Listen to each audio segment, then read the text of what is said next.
গ্রামের নাম ছিল নূরপুর। ছোট শান্ত একটি গ্রাম।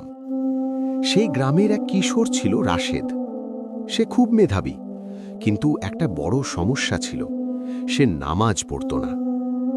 রাশেদের মা প্রতিদিন বলতেন, বাবা, নামাজ পড়ো, নামাজ মানুষকে আল্লাহর কাছে নিয়ে যায়। কিন্তু রাশেদ হেসে বলতো, আম্মু, আমি এখনো ছোট, বড় হলে পড়ব।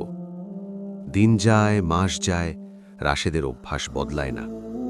একদিন গ্রামের মসজিদে নতুন একজন ইমাম সাহেব এলেন। তিনি ছিলেন খুব মায়াবী মানুষ। একদিন তিনি মসজিদে বাচ্চাদের নিয়ে বসে বললেন, তোমরা কি জানো নামাজ কেন এত গুরুত্বপূর্ণ? সবাই চুপ। তিনি বললেন, নামাজ হলো এমন এক আলো যা কবরেও মানুষের সঙ্গে থাকে। এই কথা শুনে রাশেদের মনে একটু দাগ কাটল। সেই রাতে রাশেদ একটি অদ্ভুত স্বপ্ন দেখল। সে দেখল সে এক অন্ধকার জায়গায় দাঁড়িয়ে আছে, চারপাশে ঘোর অন্ধকার। হঠাৎ দূরে কিছু মানুষকে দেখল যাদের চারপাশে আলো জ্বলছে।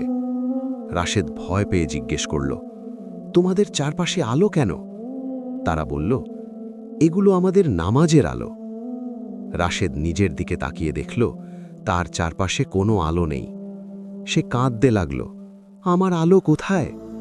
তখন একটি আওয়াজ এলো, তুমি দুনিয়ায় নামাজ পড়নি, তাই আজ তোমার কাছে কোনো আলো নেই। হঠাৎ ঘুম ভেঙে গেল। রাশেদ ঘামতে লাগল।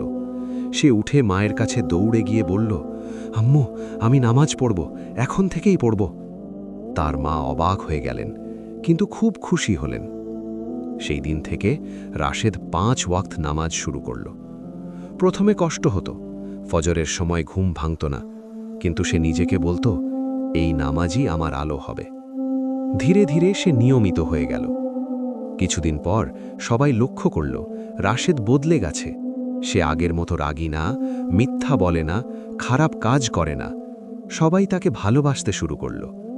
ইমাম সাহেব একদিন বললেন, দেখো, নামাজ শুধু ইবাদত না, এটা মানুষের চরিত্র বদলে দেয়। অনেক বছর পর রাশেদ বড় হল। সে নিজেই একজন ভালো মানুষ ও ধর্মপ্রাণ ব্যক্তি হয়ে উঠল। একদিন সে ছোটদের বলছিল, আমি একসময় নামাজ পড়তাম না, কিন্তু বুঝেছি নামাজ ছাড়া জীবনে শান্তি নেই। নামাজই আমার জীবন বদলে দিয়েছে।